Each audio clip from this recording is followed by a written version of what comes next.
1200 કરોડના રાજકોટ જેતપુર હાઈવે નિર્માણના પ્રોજેક્ટમાં 150 કરોડ ટેક્સ વસૂલ્યો, ટોલ ટેક્સ વસૂલ્યો છતાં રોડ રસ્તા બિસ્માર છે, ધૂળની ડમરીઓ ઉડે છે.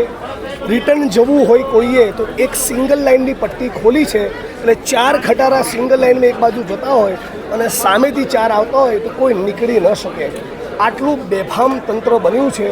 2 દિવસ પૂર્વે 3.5-4 કલાક 4 એમ્બ્યુલન્સ બ્લોક થઈ ગઈ, લોકોના નિર્દોષ નાગરિકોના જીવન ગુમાયા અને એ છતાં તંત્રનું પાણી નથી હલતું. અને એટલા માટે સૌરાષ્ટ્રવાસીઓએ, રાજકોટવાસીઓએ અમે કોંગ્રેસ પરિવાર વતી નારો આપ્યો છે, રોડ નહીં તો ટોલ નહીં.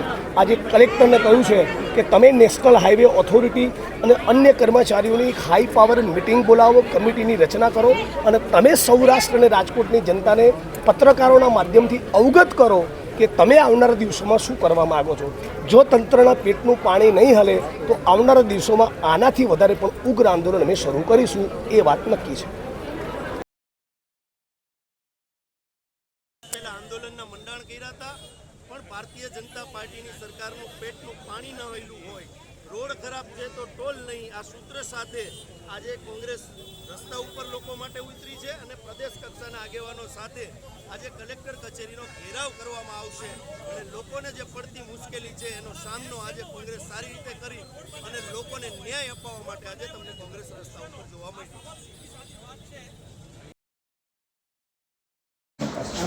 આજે જનત હાઈવે હક આંદોલન સમિતિ દ્વારા ટોલ પ્લાઝા અને ટ્રાફિકના જે રાજકોટ જૂનાગઢ જે હાઈવે કામ ચાલે છે 6 આના બાબતમાં પ્રશ્નો રજૂ કરવામાં આવ્યા છે.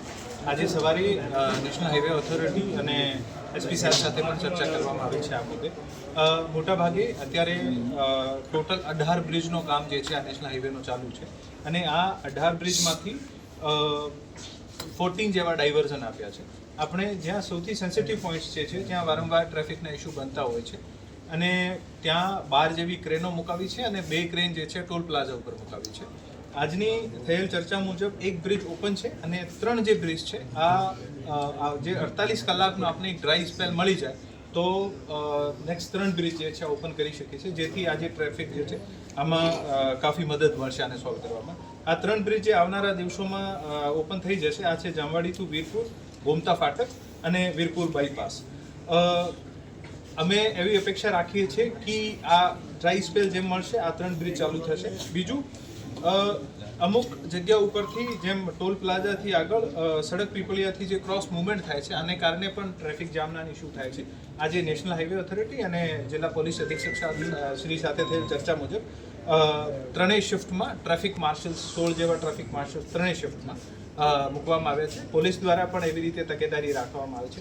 સૌથી અગત્યનું છે કે 2 કામ. ફર્સ્ટ, જ્યારે પણ ટ્રાફિકનો જામ ડેવલપ થતો હોય ત્યારે ઝડપથી આપણને માહિતી મળે અને જેથી ટ્રાફિક માર્શલ, પોલીસ અને ક્રેનની જે મદદ લેવાની હોય આ ટ્રાફિકનું ઝડપથી નિકાલ કરવાનો છે.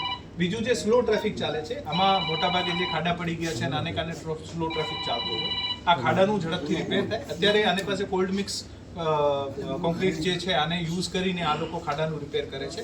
આપણે ડ્રાય સ્પેલ મળશે, જ્યારે ડ્રાય સ્પેલ મળી જશે ત્યારે બિટુમિનથી આનું જે છે પાકું ટ્રીટમેન્ટ કરવામાં આવશે, જેથી નેક્સ્ટ વરસાદ જ્યારે થાય ત્યારે આ તકલીફ ઓછા પહોંચે. સાહેબ, ટોલ વસૂલવાનું બંધ કરવાની વાત છે, કારણ કે જે રજૂઆત છે નેશનલ હાઈવે ઓથોરિટીના અધિકારી પીડી અહીંયા છે, અમે નેશનલ હાઈવેમાં યોગ્ય રજૂઆત કરીશું.